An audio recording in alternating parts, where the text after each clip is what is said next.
Welcome to our action camera showdown.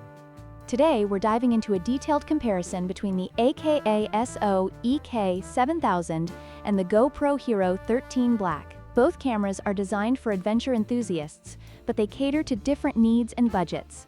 Let's see how they stack up against each other.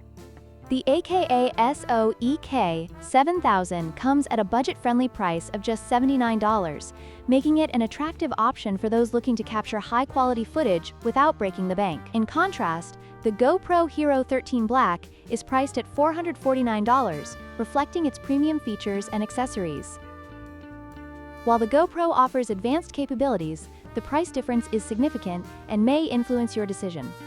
When it comes to video quality, the AKASO EK7000 records in 4K at 30 frames per second, which is impressive for its price. However, the GoPro HERO13 takes it a step further, with 5.3K video resolution and various frame rate options, including 4K at 120 FPS. This higher resolution allows for more detailed and smoother footage, making it ideal for professional use or high-action scenarios. Both cameras offer image stabilization, but the technology varies. The AKASO EK7000 features electronic image stabilization (EIS), which helps reduce shaky footage. On the other hand, the GoPro HERO13 boasts HyperSmooth 6.0, an advanced stabilization technology that delivers incredibly smooth video, even in the most challenging conditions. This makes the GoPro a better choice for extreme sports and action-packed adventures.